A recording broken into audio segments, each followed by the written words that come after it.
अपना अगला जो नेक्स्ट क्वेश्चन है वो क्वेश्चन नंबर 5 है। त्रिकोणमितीय फलन से संबंधित क्वेश्चन है, क्वेश्चन नंबर 5। क्वेश्चन है tan x बराबर -5/12 और x दूसरे चतुर्थांश में है तो बाकी त्रिकोणमितीय अनुपात आपको ज्ञात करने हैं। आप सभी को पता है त्रिकोणमितीय अनुपात पूरे 6 है, sin x cos x tan x cot sec cosec। आपको tan का मान दे दिया, बाकी जो 5 बच गए उनके मान आपको निकालने हैं।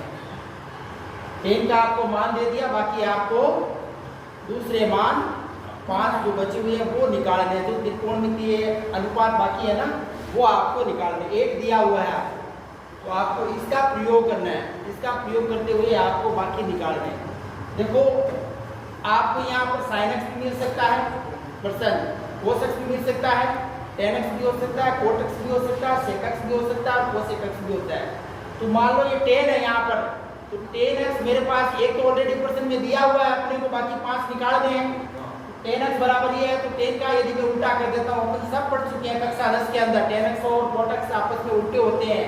tan x और cot x की मल्टीप्लाई होती है 1, tan x का उल्टा tan बराबर क्या होता है sin अपॉन cos और cot बराबर होता है cos अपॉन sin। tan का उल्टा क्या होता है cot x होता है, तो इस tan का उल्टा कर दूंगा -5/12 था tan x, इसका मैं उल्टा करूंगा -12/5। ये किसका मान हो गया cot x का हो गया। ये मान दो मान ये से निकल गए अपने पास, तो cot x होता है 1/tan x। ये अपने पास फॉर्मूला होता है, अपन सब पढ़े हुए हैं ये कि भाई tan और cot इनका आगे मल्टीप्लाई करें तो एक आता है tan x multiply cot x = 1, क्योंकि दोनों आपस में प्रतिलोम होते हैं, उल्टे होते हैं। tan x बराबर sin बटा cos होता है तो cot बराबर cos बटा sin होता है। cot का मान अगर tan का दिया हुआ है तो cot का आप इससे निकाल लोगे, यदि प्रश्न में cot का दिया हुआ है तो tan का निकाल लोगे आप उल्टा करके। तो मैं यहाँ पर आगे मान रख देता हूँ, इसका मान हो गया 1/5/12, 12 ऊपर चला गया -12/5। ये tan का दिया हुआ है, cot का आ गया मेरे पास, 2 आ गए अपने पास। अब 4 और बचे हुए हैं, sin बचा हुआ है, cos है, sec है और cosec है। अपने को बाकी निकालने हैं, तो बाकी निकालने के लिए अपने को क्या करना पड़ेगा, इन दोनों से ही बाकी अपन निकालेंगे। या तो मैं tan x का कोई फॉर्मूला जो बाकी जो 4 बचे हुए हैं उनको निकालने में प्रयुक्त, तो sin है, cos है, sec है, cosec है। तो अपने पास एक tan का फॉर्मूला होता है tan और sec में, अपने पास tan और sec में फॉर्मूला होता है, मैं यहाँ लिख देता हूँ। हम जानते हैं उससे अपन क्या कर सकते हैं,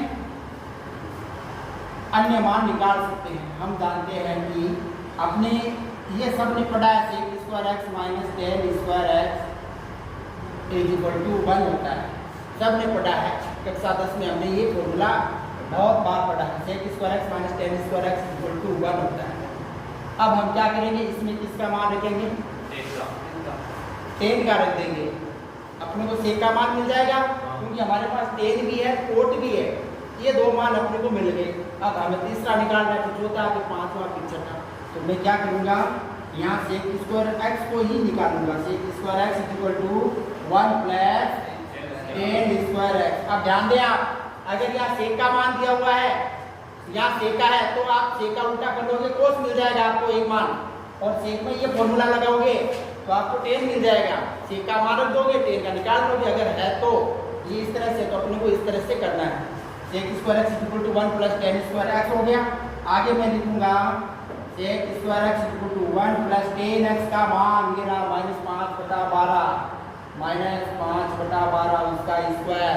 इसको हम सरल करेंगे, कितना आएगा 1 + 25/144।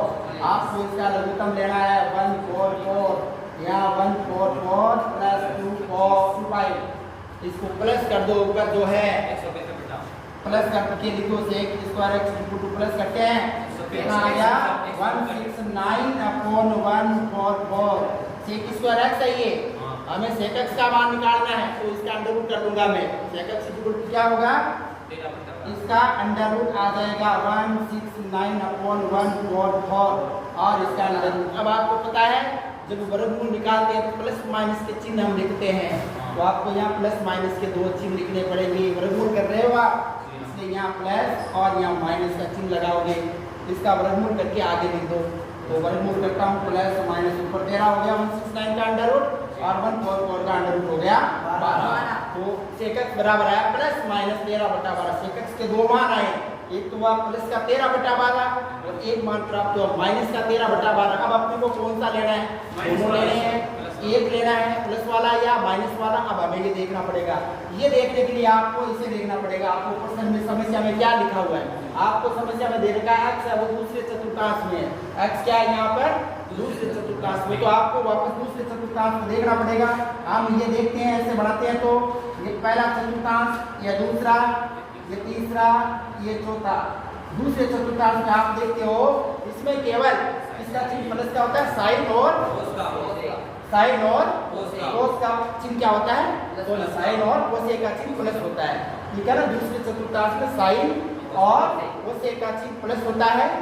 तो हमें दूसरे में ही देखना है क्योंकि दूसरे में दिया हुआ है। तो सेकंड का देखना है आपकी, इसमें चिन्ह क्या होगा? सेकंड का दूसरे चतुर्थांश में कौन सा चिन्ह आएगा? माइनस का आएगा। तो आपको माइनस वाला मान लेना है यहाँ पर। तो सेकंड का मान मुझे मिल गया माइनस का 13/12। 3 मान हो गए, 1 2 3। अब चौथा निकालते हैं। चौथा आप इसे आराम से निकाल सकते हो। इसका आप उल्टा करोगे कोस मिल जाएगा मुझे। सेकंड का उल्टा 1/cos x। तो मैं आगे लिखूंगा cos x का निकालना मुझे। cos x आपको पता है 1/x होता है। सेकंड का मान रख दो माइनस 13/12। तो मैं लिख देता हूँ 1/-13/12। 12 ऊपर चला जाएगा तो माइनस 12/13। ये cos x का मान आ गया। 1 2 3 4 आ गए। अब मुझे साइन और कोसेक दो मान और निकालने हैं। तो दो मान निकालने के लिए अब आप पर डिपेंड करता है, आप कोस सूत्र लगाते हो। आप ये भी लगा सकते हो sin square x plus cos square x equal to 1, वो भी लगा सकते हो। वो भी लगा सकते हो sin square x plus cos square x equal to 1।